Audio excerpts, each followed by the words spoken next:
I get asked all the time, Herman, what was it like being Rusty and Mike Wallace's little brother?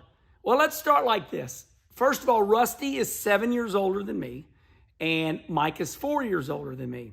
And it was actually pretty wild. I got some crazy stories. Never forget, Rusty and Mike, they always fought like cats and dogs. I don't really know why, because, you know, they tolerate each other right now, and they love each other.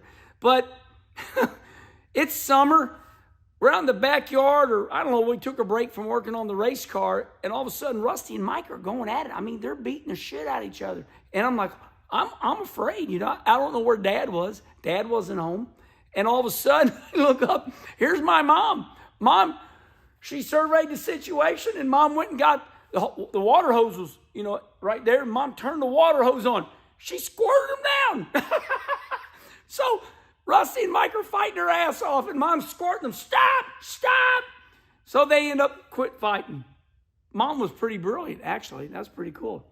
Then I'll never forget, we're in the living room, right between the living room and the kitchen one time.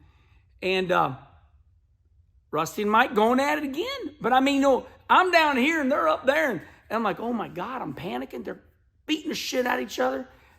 My mom's got this light blue house coat. She puts that thing on like, and she grabs a broom.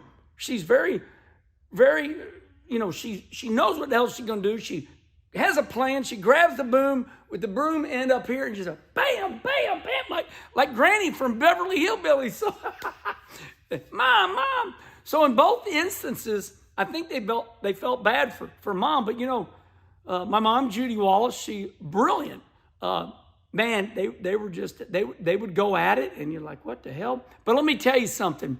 As the years went on, it was pretty cool, because I remember Rusty actually letting Mike, there was a period where Rusty built a brand new, Firebird, badass, Lee Spring, Pete Hamilton type car. We built the whole thing by ourselves from the ground up off the concrete floor. But Rusty had this Nova. Didn't have a lot of money in it. USAC car. Rusty said, Mike, drive this car in a big USAC race at Milwaukee. I'll be damned if, think about it. That's pretty cool when your brother says, hey, USAC was like second to NASCAR back in those days. So Rusty won. I believe Mike was in the top 5. So there's brotherly love, but it was crazy growing up around those two.